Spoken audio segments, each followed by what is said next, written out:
This is Sportscentre. Hey, I'm Marissa Roberto on this digital Sportscentre presented by Montana's Barbecue and Bar. And we've got a huge Atlantic Division showdown for you tonight, as the Leafs are hosting the Panthers. And we have not seen these two teams go head-to-head in a while. In fact, it was way back in November when Florida cruised to a 5-1 win.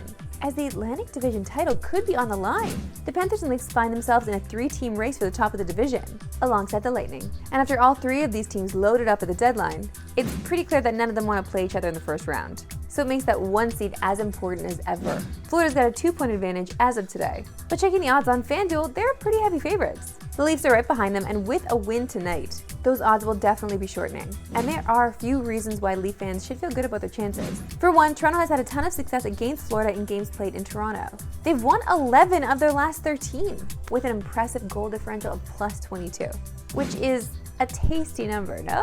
The Leafs are also running into Florida at a pretty good time, as they're without stars Aaron Ekblad, who was recently suspended, and the newly acquired Brad Marchand. Ekblad has been a rock on defense so far this season, but was suspended for 20 games for violating the NHL's performance-enhancing drug policy on Monday. And so far this season, Florida has not looked the same without him. And Leafs fans really don't need a reminder of how well Marchand has played against them. But he's still week to week with an upper body injury. Those of you in the Leafs region can watch tonight's game on TSN. Coverage begins at 6:30 Eastern.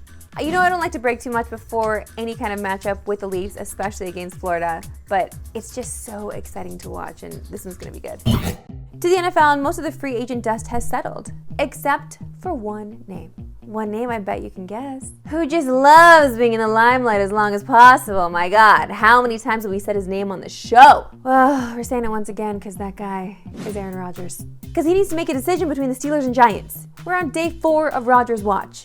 And according to the pictures we're seeing on Twitter, he's in Australia, on a beach, taking his time. And I get it, because Australia is a good time, but we're waiting over here, brother. Okay, he's in a different time zone. He's on a different day. Here's what we know. The money's reportedly set from offers from the Giants and Steelers. It's just on Rodgers to make a dang decision. And that is holding up the rest of the QB market, because of course it is. Of course he would do this. Like, this is so Rodgers' core. He's not just annoying me, okay? He's annoying the insiders. This is their job. To me, this shouldn't be that hard, right? Like, the Steelers want you. The Giants want you. We're seeing players across the league make decisions. It shouldn't be that hard. Either you want to play or you don't. You want to play Pittsburgh or you don't. You want to play in New York or you don't.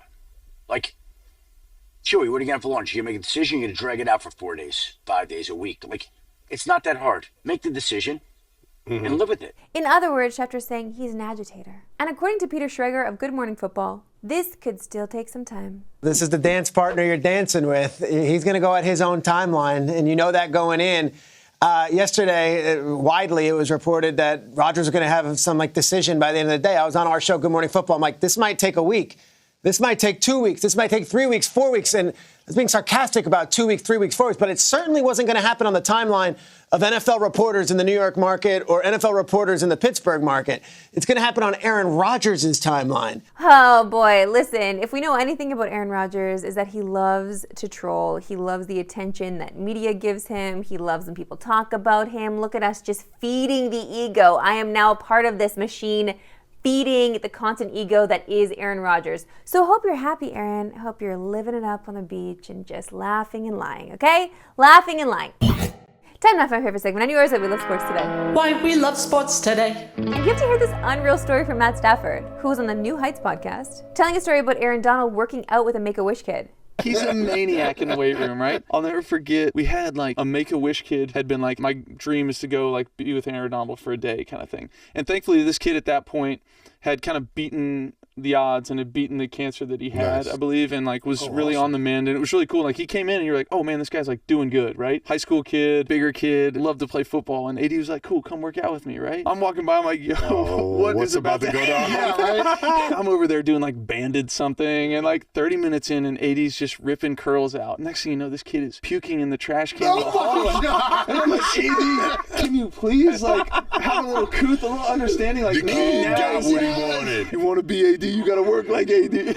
It was on chemo for months, AD. I'm like, God, can we just relax on the bicep curls for a little bit? It's like, how many do we do till we throw up? You know what I mean? It was just like unbelievable. I don't know. I'm with AD on this one. You gotta go and you gotta go hard. That kid's gonna remember that day for the rest of his life. And in fact, he did, because he responded to that clip on Twitter, noting that at least he finished the workout. And Jason Kelsey had the perfect reply to that, quoting a line from one of the greatest football movies ever made, Varsity Blues, "Puke and rally." Which applies to different avenues of life, okay, children? Just so you know. Time now for some Saucy Sounds presented by Montana's Barbecue and Bar.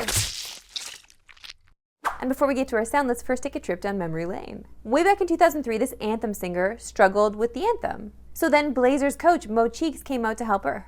What so proudly we hailed at the stars like stars.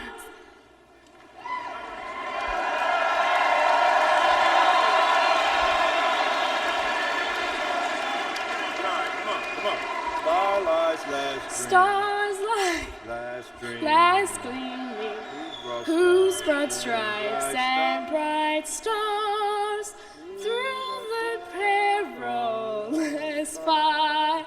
Oh, the ramparts we watched were so gallantly streaming.